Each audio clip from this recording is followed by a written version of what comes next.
A family of three mysteriously disappeared, and strange things happened in their home.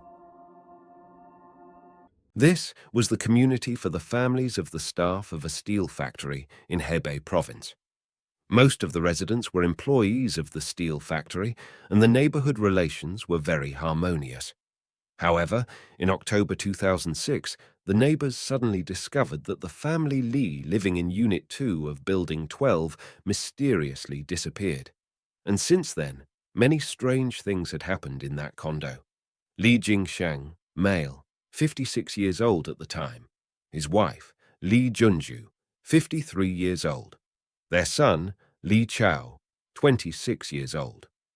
On October 23rd, Li Chao and his colleague Zhang Yanlong agreed to go to work together in the afternoon, but when Zhang Yanlong came to pick up Li Chao as scheduled, no one answered the door. Zhang Yanlong felt very strange and left. For the next few days, Li Chao didn't go to work, which was very unusual because Li Chao was never late for work before. Afterwards, Zhang Yanlong went to Li Chao's home several times to look for him, but no one opened the door.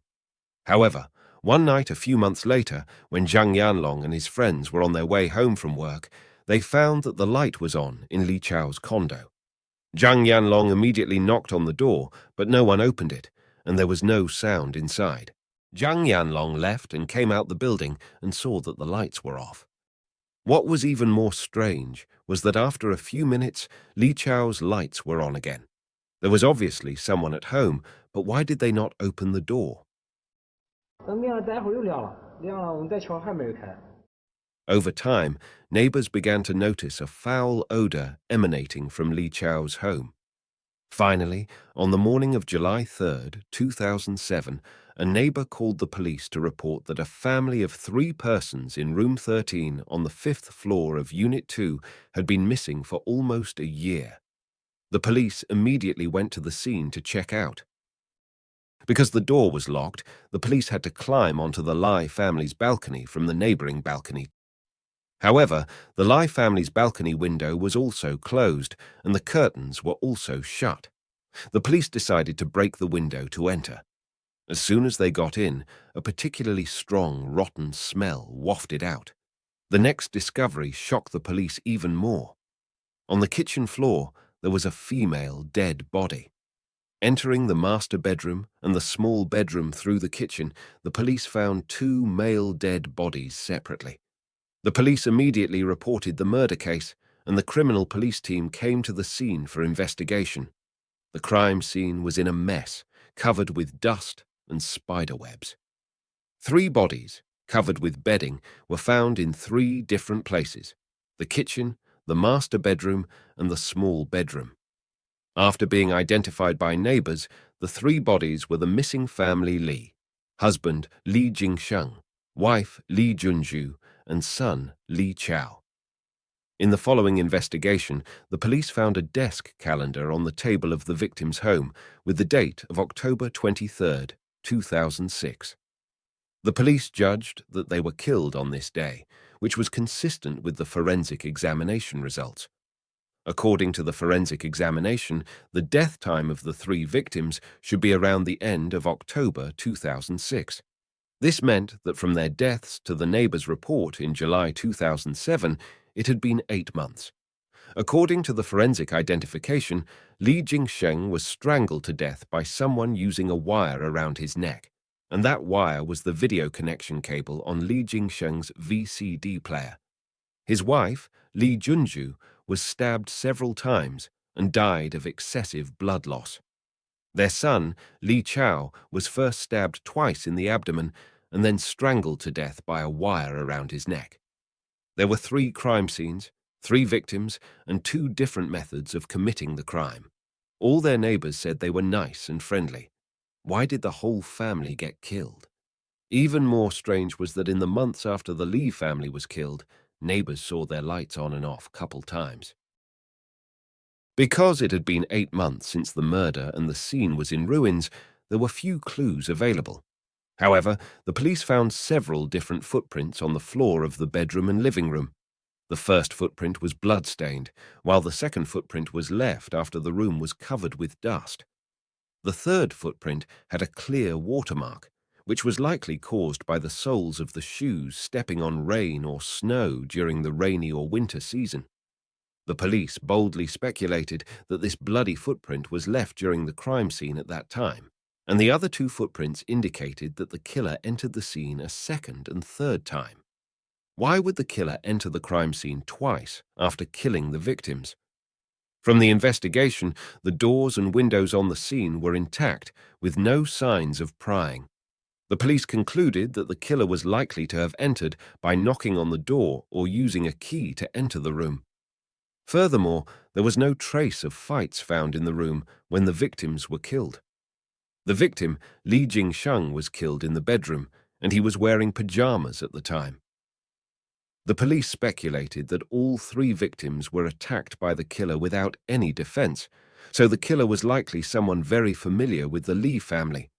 So the police launched an investigation around the social relations of Li Chao, the son of Li family.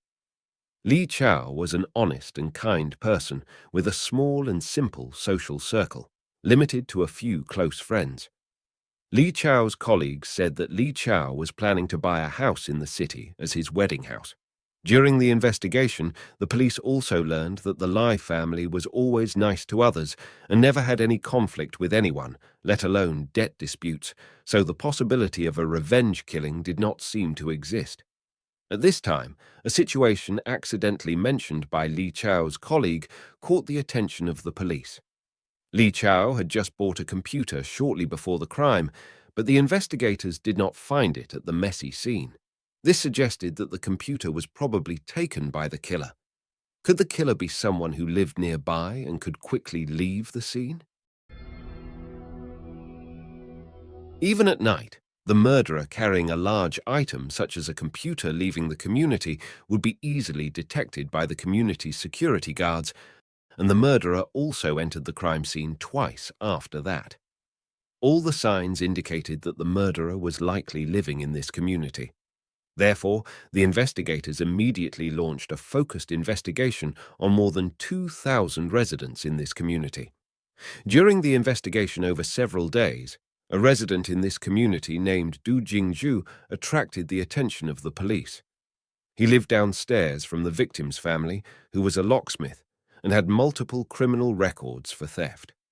When the police questioned Du Jingzhu, he seemed particularly nervous, which further increased his suspicion. Therefore, the police searched Du Jingzhu's home, where they accidentally found a large amount of cash. Du Jingzhu explained that he had stolen the key to his brother-in-law's house and that the money was stolen from his house. He knew nothing about the murder that occurred in the family Li, and he had nothing to do with it. Du Jingzhu's explanation was confirmed by his brother-in-law.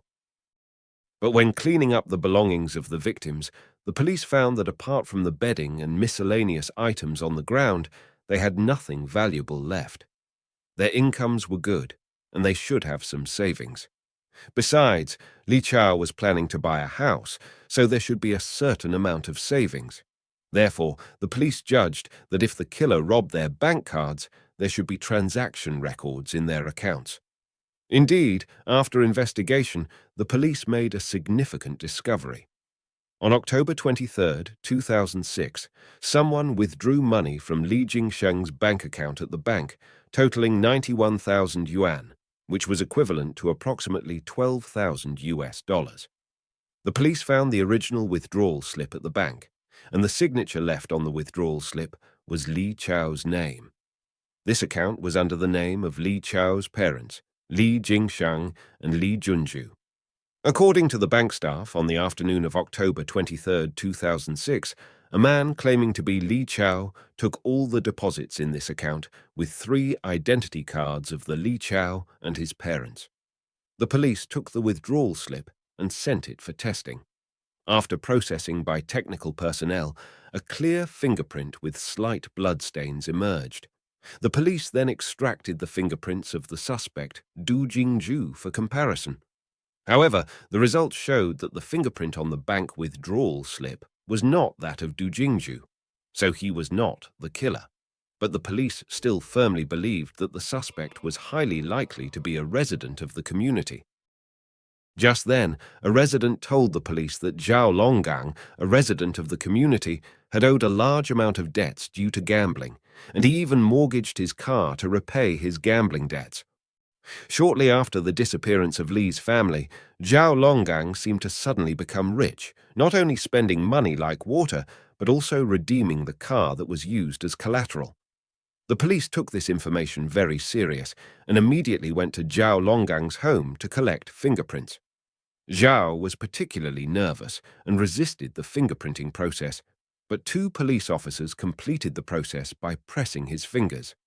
他特别紧张，当时那汗就是唰啦就从那脸上给压的都掉汗，脸上煞黄。 Later, Zhao Longgang's fingerprint sample was sent for testing, and the comparison results came out soon. It showed that the fingerprint extracted from the withdrawal slip matched Zhao Longgang's fingerprint. So the police determined that Zhao Longgang was the major suspect.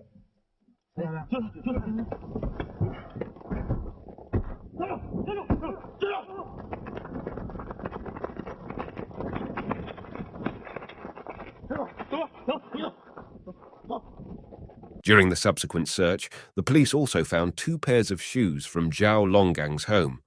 After comparison, the 2 pairs of shoes in Zhao Longgang's home were found to be identical to the shoe prints found at the crime scene. In the face of the evidence, Zhao confessed to the crime.